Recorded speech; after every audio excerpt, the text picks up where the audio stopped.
Hello, G. My name is Kirsten. You're in BALIWAG, Bulacan. And welcome to Villa by Saga. Tara, pasok tayo.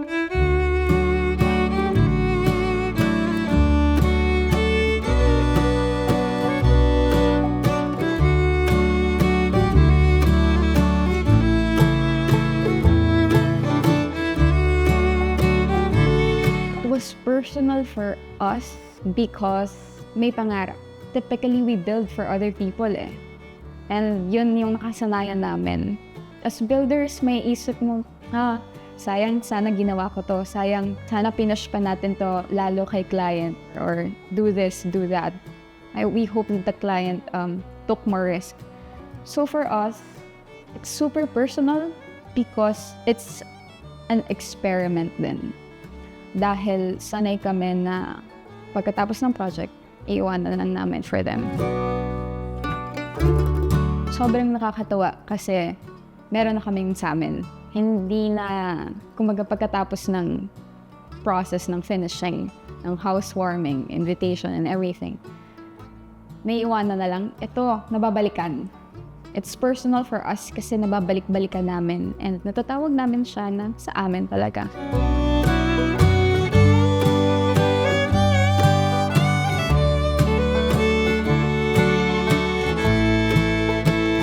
My name is Kirsten. I am a designer from GBCD Corp.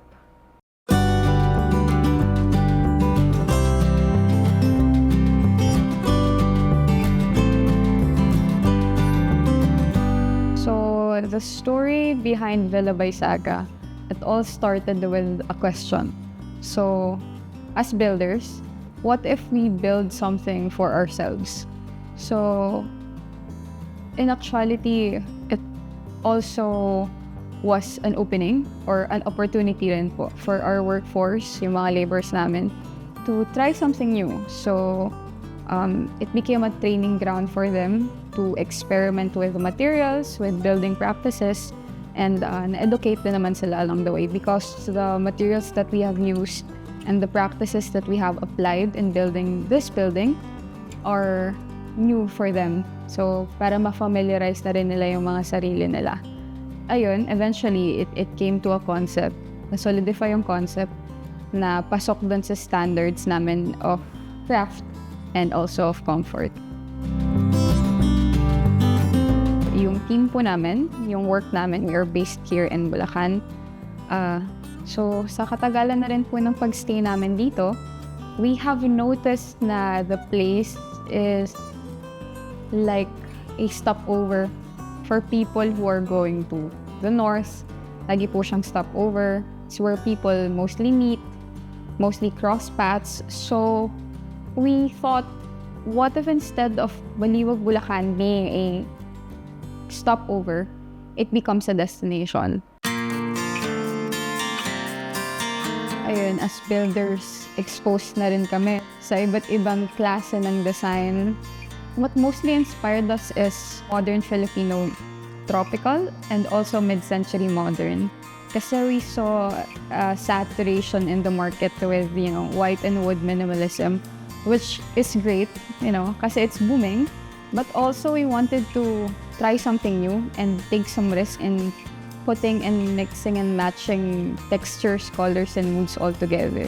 From architecturally speaking, Filipino modern architecture and mid-century. But hospitality-wise, since we are still staycation and we let guests in, hospitality-wise, we're inspired by Japanese principles in terms of like putting intention in everything that we do. So lahat ng mga gamit namin dito and everything that we give away to our guests are curated. So ganun po. So about the design, if I'm really a fan of the design, I would say that I am a fan of what the design means or what is the design principle because we thought about it being simple and functional. We want the design to fit all guests, yung mga iba't iba yung lifestyle, also cater PWDs, and we wanted the design to fit their palette but not make it too oversaturated na katulad na siya ng iba't ibang klase ng design. So for the lot size, it stands on a 200 square meter lot area. And then yung floor area naman namin, 150 square meters, including the caretaker's quarter.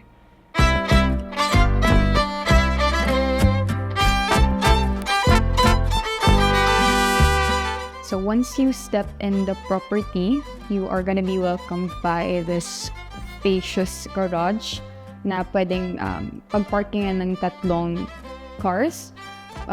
Right now, we have set up this alfresco dining area para meron silang option to dine in outside. So pwede naman natin itong i-retract in case our guests want to put all of their cars inside the property. And then here is our outdoor kitchen area beside the alfresco dining area. So gas stove siya, and then beside it is our sink. So what's special about this sink is that it has a 7-step filtration water system. Itong maliit na tap na to. And also, the system works around the villa. So our water that runs through our shower and all of our sinks are clean. So beside our outdoor kitchen area is our plunge pool. Yung lalim niya is 4 to 5 feet. It has its own fountain and you can see a lot of textures around the place. Ngayon, something that is noticeable is the tiles. So it looks Sukabumi, but it is not. So it's Sukabumi inspired but a low maintenance version of it. It shares the tile of this shower area, which you can of course take a shower before plunging in. Then something that we're proud of is the sand texture, which is natural sand that we use. And it's kind of high maintenance, but we love it because it grounds the place. Then our sun loungers out here with the pool towels, pool rack, and the mirror. And of course, the greenery around the space. So once you step inside the villa, makikita niyo dito yung powder room, which has its own full-size mirror, lavatory, and toilet. And then here is the kitchen area.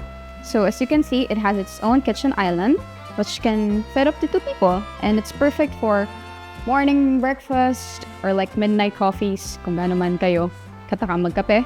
And then here is our sink, range hood, electric stove, electric oven, and all of our sourced out laminates. And as you can notice, lahat ng mga drawers and lagayan are custom fit for our appliances to fit.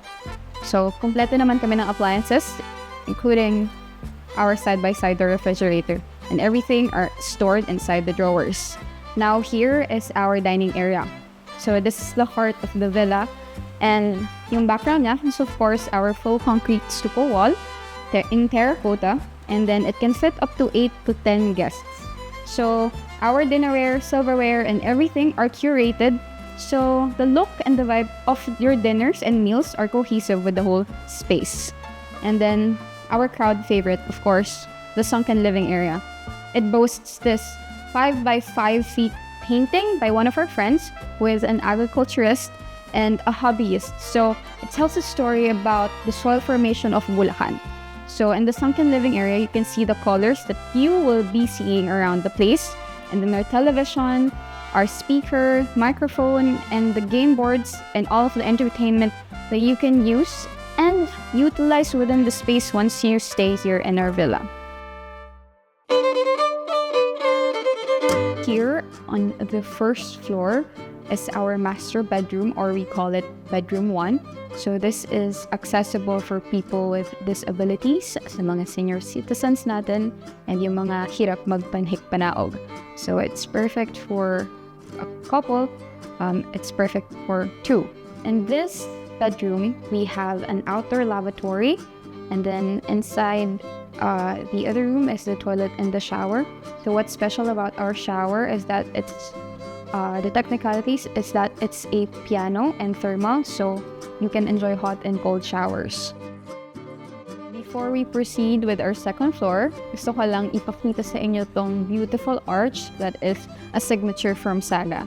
And then on the side, we have our breeze blocks for air ventilation, and also para makita rin yung light from the staircase to the outdoor kitchen area. So here is the staircase. Let's go up.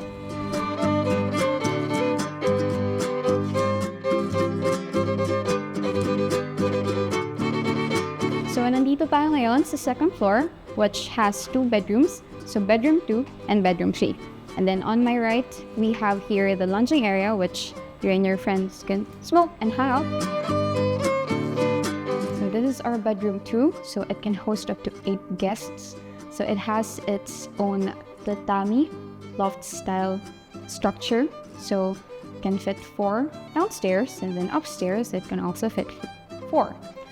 One thing that is perfect for this room is, of course, our full concrete walls that you can really see.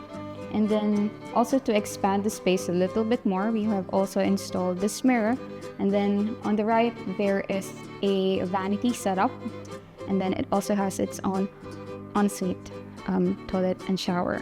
And then there is also a gaming area. So you can play billiards, pool with your friends, and lunch. So on this side, we have our balcony where you can see the punch pool downstairs and also some of the greeneries in BALIWAG, Bulacan. So let us check the bedroom 3 here.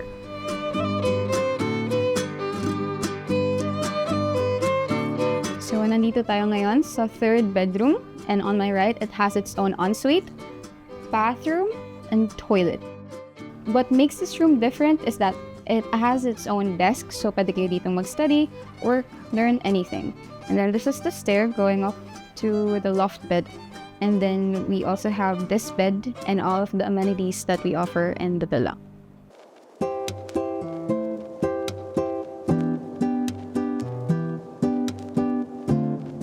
What's unique about the property is that it was made and it was built by builders who are used to constructing buildings for other people. So kami mismo, so we became our own client, which made the process and the property much more special kasi we thought about intentionality and functionality. Naging mahabang kalbaryo siya for us kasi it was a shift from being a contractor to going in the hospitality industry. So sanay kami na after building, of course, we just let the client enjoy the place themselves. And now that, we have a building of our own, how would we live in it? How would we maintain it? And how would we let guests in come and go? Ganon. It's something na I would say unique about the property because it tells a story. Na even though you're a group of technical-minded people, you can also host and be hospitable at the same time. So challenges, I would say, normally sa lahat, planning talaga. So it starts with planning.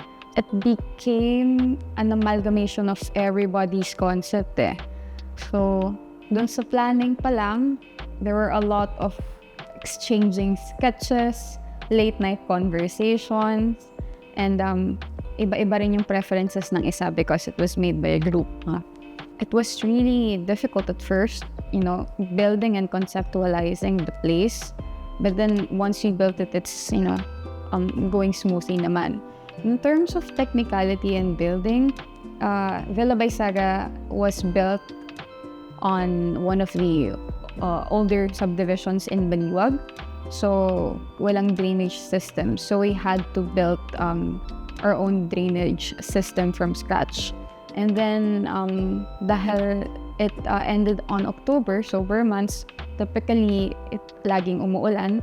So it made the progress slower yung pag-ulan, so weather challenges then. But it actually became an advantage for us kasi we had an opportunity then to test, yung waterproofing, yung leaking, and everything. So that's one of the challenges that we had to face technically. And then, of course, budget, kasi sanay kami na we have like budget restrictions.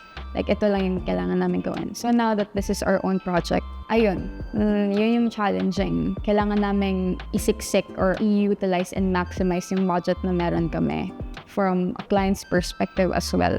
Because there were a lot of adjustments, lalo na pagka konting pitak lang or konting palit lang, meron na yung kasunod na gagastusan agad. So, ayun.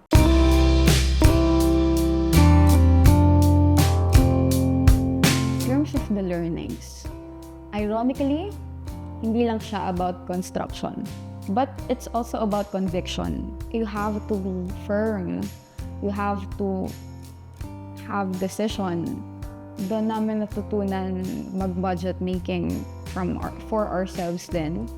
Doon din namin natutunan yung mga personalities and preferences pala ng isa't isa. So nagkaroon din siya ng learning grounds for us to know each other better bilang workmates, and doon lang talaga siya nakaikot. But mostly, it's not just about us then, but also for our workforce, yung mga laborers namin. They learn so much in building new things. They learn so much in handling new materials. And we also learn so much in shifting from one business to another. So, advice. I asked everyone about their advice. So, for us, start now. If you have the means, start now. Kasi construction cost, funding, and everything, it will eventually and inevitably rise. So, pataas lang siya ng pataas. Kung meron ka ng means ngayon, simulan mo na. Kasi dadating, or like everything will follow. You know, you have to make the decision now. Also, build the place not because it's trending. Huwag mo isipin kung ano yung trending now, but think about what would be timeless. Isipin mo kung ano yung babagay sa'yo rin. Kasi at the end of the day, it's still yours. There are professionals and groups like us that could help you along the way, that could guide you while you're building the process and conceptualizing the idea. So if you have the means, mag-decision ka na and start now.